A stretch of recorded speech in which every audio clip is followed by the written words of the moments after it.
Excuse me, തീപ്പെട്ടിയുണ്ട്? ഇല്ല.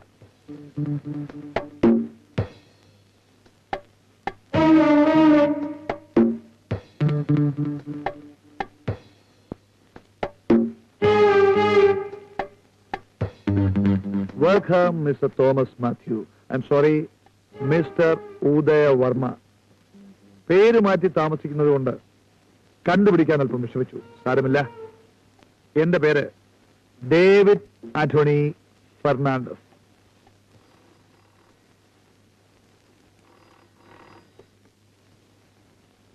Hello, S I mister Rajagopal അല്ലേ? Yes, Rajagopal here. ഞാൻ കൊന്നിട്ടില്ല സാർ. ആരെയും ഞാൻ കൊന്നിട്ടില്ല സാർ. ആരാ നിങ്ങൾ? ഞാൻ രാംദാസ്. ഉദയവർമ്മയെ കൊല്ലുന്നതായി ഞാൻ അഭിനയിച്ചതാണ് സാർ. കമ്മീഷണർക്കും എനിക്കും ഉദയവർമ്മയ്ക്കും മാത്രം അറിയാവുന്ന ഒരു രഹസ്യ നാടകമായിരുന്നു അത്. കമ്മീഷണർ മരിച്ചതോടെ പിന്നെ എനിക്ക് ആരുമില്ലാതായി. ഉദയവർമ്മ എവിടെയോ ഒളിച്ചിരിപ്പുണ്ട്. എവിടെയാണെന്ന് അറിയില്ല. സാറിന് എന്നെ രക്ഷിക്കാൻ കഴിയുമോ? എവിടെ നിന്നാണ് നിങ്ങൾ സംസാരിക്കുന്നത്? അത് ഞാൻ പറയില്ല സാർ. നിങ്ങൾ എന്നെ വന്ന് കാണും. കാണുന്നതിന് മുമ്പ് സാർ ഉദയവർമ്മ അന്വേഷിച്ച് കണ്ടുപിടിക്കണം. എന്തായാലും നിങ്ങൾ എന്റെ വീട്ടിലേക്ക് ഒന്ന് വരൂ. അകത്താക്കാനല്ലേ സാറേ? ചെയ്യാത്ത തെറ്റിന്റെ പേരിൽ എന്നെ ശിക്ഷിച്ചാൽ ദൈവം പുറക്കില്ല കേട്ടോ. തന്നെ രക്ഷിക്കാമെന്ന് ഞാനല്ലേ പറയുന്നത്. അങ്ങനെ ഇപ്പൊ സാറ് രക്ഷിക്കണ്ട. ആദ്യം വർമ്മയെ കണ്ടുപിടിക്കും സാറേ. താൻ എവിടെ നിന്നാ സംസാരിക്കുന്നത്? എവിടെ നിന്നാണോ? ആദ്യം വർമ്മയെ കണ്ടുപിടിക്കും സാറേ. എവിടെ നിന്നാ സംസാരിക്കുന്നത് പറയില്ലേ? പറയാൻ ഇപ്പൊ മനസ്സില്ല. റാസ്കൽ റാസ്കൽ തന്റെ അച്ഛൻ പോവാ. ഹലോ ഹലോ ഹലോ ഹലോ, നിക്കവിടെ നിക്കവിടെ.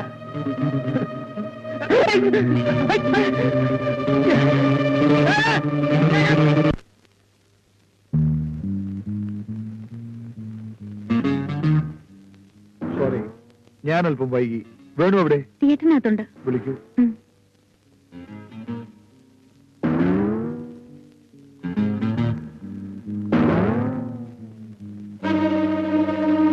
Catch him!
എന്തായി പറയുന്നത്? What do you mean? ഞാൻ സുനിതയല്ലെന്ന്. എന്റെ പേര് Annie. Annie Abraham. Annie Abraham എന്ന് വെച്ചാൽ ആര്യ ക്രിസ്ത്യൻ? യെസ്. അപ്പൊ സുനി എന്ന് പറഞ്ഞോ? അല്ലെങ്കിൽ എന്റെ പേരാണെന്താ? 2 ദിവസത്തിനുള്ളിൽ ഞാൻ 2 പെൺകുട്ടികളെ പരിചയപ്പെട്ടു. അതിലൊരുത്തി കാരണം എന്റെ ജീവൻ തന്നെ അപകടത്തിലായി. ഇനി നിങ്ങൾക്ക് അനാദിക്കുള്ളിൽ എന്തുണ്ടാകാൻ? ഞാനൊരു ജേർണലിസ്റ്റ് അല്ല. എനിക്ക് അത്ഭുതമില്ല. ഇനി ഒരു കാര്യം കൂടെ ചെയ്താൽ കൊള്ളാം. ഒരു റിവോൾവർ എടുത്ത് എന്റെ നെഞ്ചിന് വരെ കാഞ്ചിന്ന് വിളിച്ചേ. എന്തിനാ ഇങ്ങനെ അപ്സെറ്റ് ആവുന്നത്? ആരെങ്കിലും വഞ്ചിക്കാനോ കൊല്ലാനോ എനിക്ക് ഉദ്ദേശമില്ല. അന്ന് വിജയമേനോനെ കാണാനെന്നും പറഞ്ഞ് നിങ്ങളുടെ മുറി വന്നത് സത്യത്തിൽ നിങ്ങളെ കാണാൻ വേണ്ടി തന്നെ ആയിരുന്നു. ആഴ്ചകൾക്ക് മുൻപ് എന്റെ ചേട്ടനെ ഏതോ അക്രമികൾ ഒരു ഹോട്ടലിൽ വെച്ച് വെടിവെച്ച് കൊന്നു. ഇയാളെ എവിടെ വെച്ചെങ്കിലും കണ്ടിട്ടുണ്ടോ? ഇല്ല. വേണുവിനെ കുഴപ്പത്തിൽ ചാടിച്ച് ശ്രീദേവി എന്ന പെൺകുട്ടി ചേട്ടന്റെ കാമുകയായിരുന്നു. സ്വന്തം വീട്ടിലൊരു ഔട്ട്സൈഡർ ആയിരുന്നു എന്റെ ചേട്ടൻ. ചേട്ടനെ ഞാൻ കുറ്റപ്പെടുത്തിയില്ല.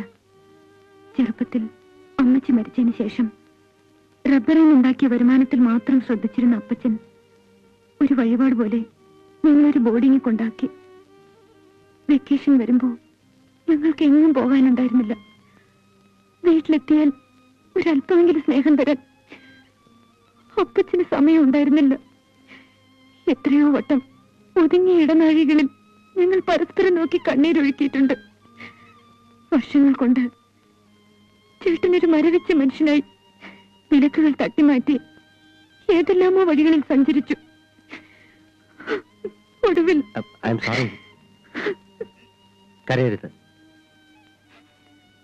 ഞാനിന്ന് ഒറ്റയ്ക്കാണ്. അപ്പച്ചൻ ആദ്യം പോയി. എനിക്കെല്ലാം ഉണ്ട്, പക്ഷെ എനിക്കൊന്നുമില്ല. എന്റെ ചേട്ടനെ ആരാണ് കൊന്നതെന്ന് എനിക്കറിയില്ല. വേണുവിന് ചേട്ടനുമായി ബന്ധം കാണുമെന്ന് ഞാൻ ആദ്യം കരുതി. I am sorry. ചേട്ടന്റെ മരണത്തിന് കാരണക്കാരായവരെ എനിക്ക് കണ്ടുപിടിക്കണം. എന്നെ ഈ ലോകത്ത് തനിച്ചാക്കിയവരോട് എനിക്ക് പകയുണ്ട്. വേണോ? ഇനി അങ്ങോട്ട് തനിച്ചല്ലെന്ന് വിചാരിക്കും.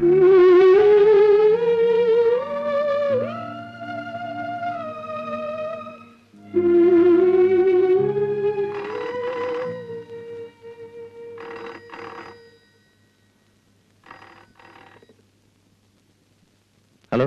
രണ്ടുപേരും മരിക്കാൻ ഒരുങ്ങിക്കോളൂ. Hello hello hello. ആരാ? ആരാടെന്നൊന്നും പറഞ്ഞില്ല. ഉടനെ മരിക്കാൻ തയ്യാറായിക്കൊള്ളാൻ.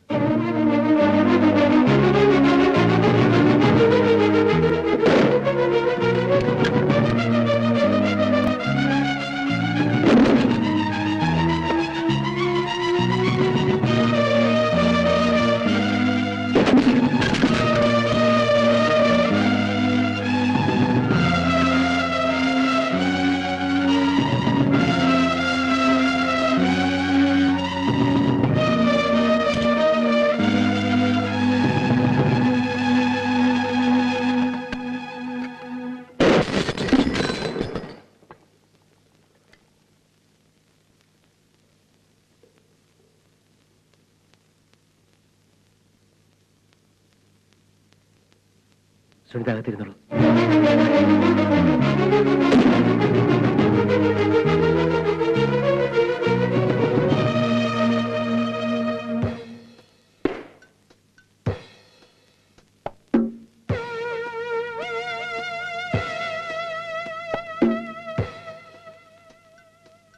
വേണു, വേണു, വേണു.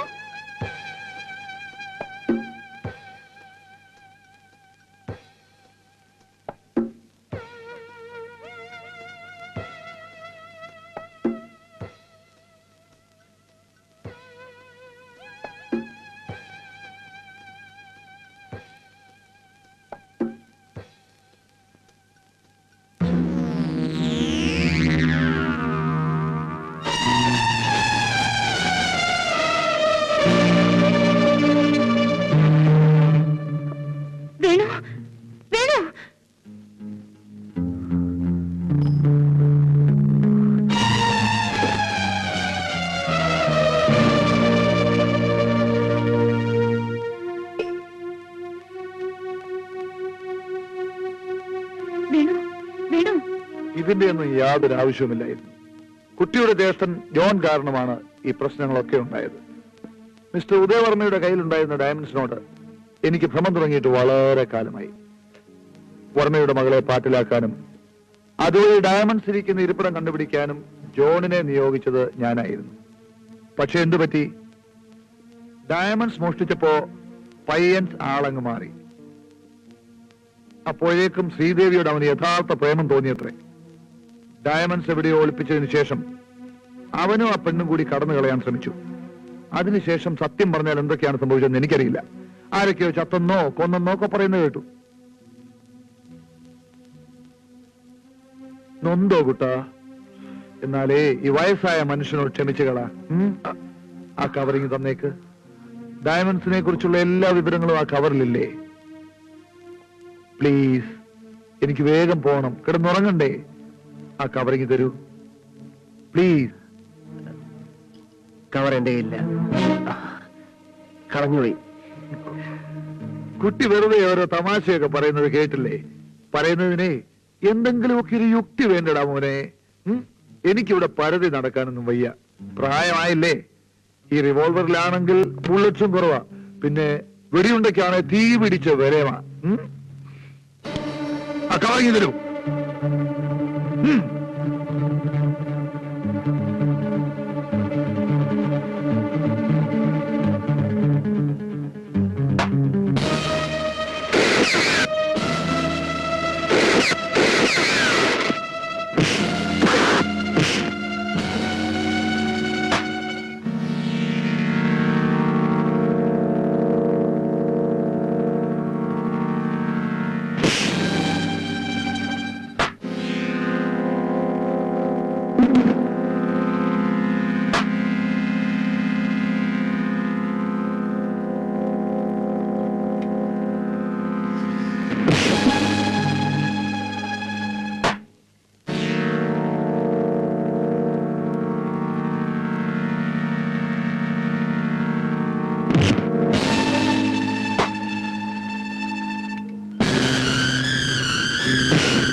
മിന്നൽ ബാബുവിന്റെ അടുത്താണ് അവന്റെയൊക്കെ കളി.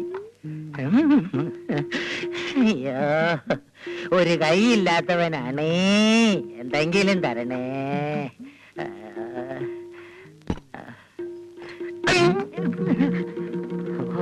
കണ്ടില്ല.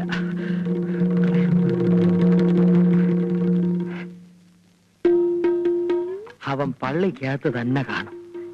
എപ്പോഴെങ്കിലും പുറത്തിറങ്ങാതിരിക്കില്ലല്ലോ. ഇവിടെ ഇരുന്ന് ലാവിഷായിട്ട് തണ്ട.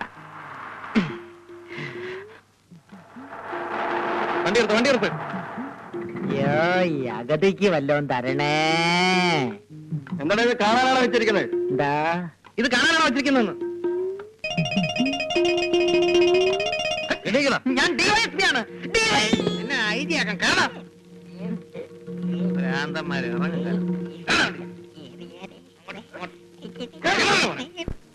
നീ തെറ്റ് ചെയ്തിട്ടുണ്ടെങ്കിൽ പോലീസിന് കീഴടങ്ങുന്നതാണ് നല്ലത്. പക്ഷെ നിരപരാധിയാണെന്ന് തെളിയിക്കാൻ എനിക്ക് സാധിക്കില്ലല്ലോ.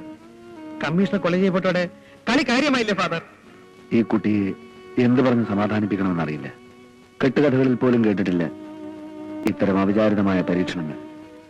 ദാസൻ അറിയാമോ, ശോഭയുടെ ചേട്ടൻ വേണുവിനെയും പോലീസ് തിരയുകയാണ്. ശോഭയുടെ ചേട്ടനോ? എപ്പോ? എങ്ങനെ? അതാണ് ഞാൻ പറഞ്ഞത്. Truth is stranger than fiction. ഈ കുട്ടിക്ക് പ്രിയപ്പെട്ടവരായി 2 പേർ 2 സാഹചര്യങ്ങളിൽ ഒരേ തരത്തിലുള്ള കുറ്റം ചെയ്തവരായി കരുതപ്പെടുക എത്ര വിചിത്രമായിരിക്കുമെന്ന് നോക്കൂ. ദാസൻ അവിടെ നിൽക്കൂ. അത് ചിലപ്പോ പോലീസാണെങ്കിൽ? ആണെങ്കിൽ പിടികൊടുക്കണം. ദാസേട്ടൻ രക്ഷപ്പെട്ടോട്ടെ ഫാദർ.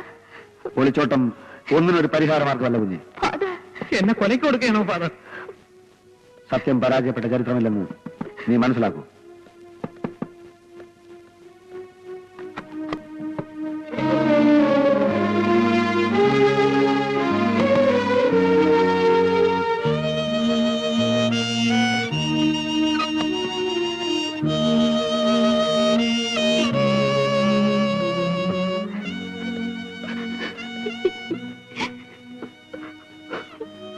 ഫാദറാണ് എനിക്കും എന്റെ പെങ്ങൾക്ക് ഒരു ജീവിതം തന്നത്. ഫാദറിന്റെ വേണു തെറ്റ് ചെയ്തിട്ടില്ലെന്ന് അറിയിക്കാനാണ് ഞാൻ വന്നത്. മറ്റാരും ഒന്നും ബോധ്യപ്പെടുത്തേണ്ട കാര്യം എനിക്കില്ല. എല്ലാവർക്കും എന്റെ ജീവനാണ് വേണ്ടതെങ്കിൽ അവരെ എടുത്തോട്ട് ഫാദർ. എന്നെ പരിചയമുണ്ടോന്ന് അറിയില്ല. ടിവിയിലും പത്രത്തിലും ഒക്കെ എന്റെ പടം കണ്ടാണ്. ഉദയവർമ്മയെ കൊന്നത് ഞാനാണ്. നമ്മൾ 2 കൊലപാതകങ്ങൾ ഒന്നിച്ചു ചേർന്നാൽ നമുക്കിവിടെ പല അത്ഭുതങ്ങൾ കാണിക്കാൻ പറ്റും. ദാസൻ, എനിക്ക് വല്ലാതെ വിശക്കുന്നു. ഓടി ഓടി തളർന്നു. വരൂ.